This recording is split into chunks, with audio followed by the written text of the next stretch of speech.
Hello tout le monde, nous sommes le samedi 27 janvier, donc me voici de retour pour un update lecture où je vais vous parler de 11 livres, donc 10 romans et une BD.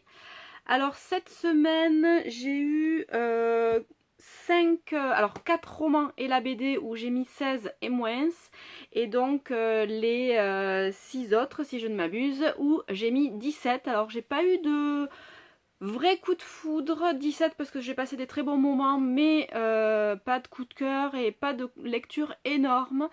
Donc je vais vous présenter tout ça. Alors je vais passer rapidement sur ceux où j'ai mis 16 et moins, et après je vous montrerai ceux où j'ai mis 17. Alors le premier, Je n'aimerais plus, de Stéphane Soutoul. Alors ça a été un petit peu ma déception de la semaine. Je pense que j'en entendais trop à un moment donné parce que l'héroïne m'est juste sortie par les trous de nez dès le départ. Alors la fin va mieux, la fin est beaucoup plus sympa, mais cette héroïne, non, je pense que c'est jamais passé. Ensuite, j'ai lu Lise et les hirondelles de Sophie Adriaansen. Alors l'histoire est très jolie, donc ça se passe pendant la Seconde Guerre mondiale où les Juifs sont déportés. Et donc on suit l'histoire de Lise, une adolescente qui voit ses parents partir et qui ne sait pas trop quoi faire avec ses petits frères et qui va vivre tout ça. Alors j'ai trouvé l'histoire vraiment sympa, mais il y a des moments qui sont un petit peu trop survolés, donc c'est pas tout à fait assez approfondi pour moi. Ensuite, la tournée de Emily Snow, donc le tome 2, le tome 1 j'avais aimé mais j'avais trouvé ça un petit peu décousu. Et ce tome 2 donc, nous apporte enfin la réponse au gros secret que cache Lucas. Et c'est pareil, c'est sympa mais c'est pas extraordinaire. Ensuite, Paix, sexe et amour d'Hervé Jubert. Là c'est pareil, c'est un petit peu comme... Lisez les hirondelles, c'est fin, c'est court, l'histoire est vraiment très bien, les personnages sont géniaux aussi, mais j'aurais aimé que ça soit un petit peu plus détaillé. Et pour finir, donc j'ai lu la BD Mexicana avec, en fait, que j'avais acheté à EOS pour le festival de la BD avec la très belle dédicace. Là c'est pareil, c'est sympa, ça se lit bien, je suis curieuse de voir ce que donne la suite, mais c'était pas énorme non plus. Ensuite, les livres où j'ai mis 17. Donc le premier, Piégé de l'INCT. Donc c'est le premier tome de l'organisation. Donc on suit notre héroïne qui va se faire tirer dessus, qui est laissée pour morte et qui va du coup devoir chercher à échapper à ses ennemis. C'est super rapide, c'est vraiment entraînant, les personnages sont sympas. Et il y a des choses où je voyais vraiment pas venir, des trahisons, donc j'ai bien aimé tout le côté enquête et évidemment tout le côté où notre héroïne doit s'en sortir vivante. Ensuite j'ai lu Super Sort de J.J. Burridge, c'est ça, j'avais peur de mal le prononcer. Donc c'est une histoire avec des dinosaures et avec, il faut que je vous montre, des images, des dessins un petit peu partout. Et en fait, voilà, ce genre de choses. Et en fait, si vous installez l'application qui va avec ce livre, vous allez pouvoir voir toutes les images se mettre en mouvement.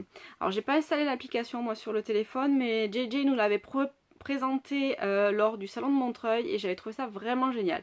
Alors l'histoire en elle-même est super bien faite, on suit Béa avec beaucoup de plaisir. J'ai aimé évidemment partir au soleil sur une île avec elle alors qu'ici il fait un temps pourri. Et l'histoire, l'intrigue en elle-même nous amène loin puisque Béa cherche un petit peu ses parents, savoir ce qui leur est arrivé. Alors si j'avais vu venir un petit pan de l'histoire, j'ai beaucoup aimé d'autres choses et surtout le message qui passe par rapport aux animaux et à la manière dont nous les traitons. Donc voilà pour ce super sort. J'ai lu Rapturus de MS Force, donc c'est le 4e tome de la série Quantum, mais qui concerne deux personnages différents des premiers tomes. Donc là on a Aiden et Adi, pardon, c'est bien ça. Adi a toujours été amoureuse d'Aiden, mais Aiden ne veut pas l'entraîner dans ses petites pratiques qu'il estime pas dignes d'elle. Mais Adi va se battre pour lui et pour lui faire comprendre qu'elle est amoureuse et qu'elle veut vraiment qu'ils vivent quelque chose tous les deux. Ensuite, j'ai lu Léo de Gwenaëlle Barusso, donc qui est un roman qui se passe en 1869-1870 et qui traite d'une jeune fille qui découvre que ses parents ne sont pas ses vrais parents et qui va partir à la recherche donc de ses parents biologiques et essayer de comprendre pour quelles raisons ils ne sont jamais venus la chercher là où elle habitait, où elle avait été mise en nourrice. Les personnages sont géniaux, c'est super bien écrit, on a vraiment l'impression de vivre tout avec Léonore et chaque moment est vraiment très intense jusqu'à la fin et je suis vraiment curieuse de voir ce que la suite va donner. Ensuite, en roman, j'ai lu le premier tome de The Pink Panthers de Audrey Dumont. Et j'ai besoin de regarder le nom, désolée Audrey. Donc là c'est pareil, c'est une romance. Alors c'est assez court quand même. C'est hyper addictif, on a toujours envie d'en savoir plus sur Harper. J'ai beaucoup aimé son évolution au fil du tome, la façon dont elle se rend compte que la vie n'est pas aussi sombre et noire que ce qu'elle pouvait imaginer depuis son enfance et elle va arriver à pardonner, à se pardonner et à s'ouvrir enfin à l'amour. Donc voilà, donc c'est vraiment très mignon et très bien écrit.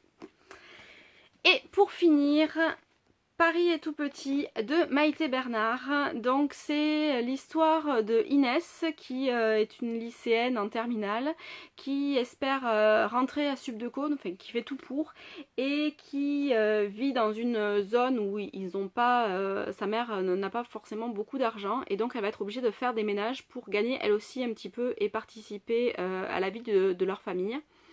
Et Inès va rencontrer le Gabin, le fils de ceux chez qui elle va travailler. Et petit à petit, ils vont se rapprocher jusqu'au jour de la catastrophe des attentats de novembre 2015. Et où ils vont devoir traverser des choses tous les deux très dures. Alors j'ai adoré tout le roman, ça aurait pu être un coup de cœur, sauf que j'ai pas aimé la fin. Enfin, alors si, j'ai aimé la fin, mais pas certaines des choses que fait Inès. Et c'est à ce moment-là qu'elle m'a vraiment agacée alors que tout le reste du roman avait été génial. Donc voilà un petit peu les chroniques qui vont venir la semaine prochaine sur le blog. N'hésitez pas à me dire lesquelles vous tentent et à très bientôt. Bye bye.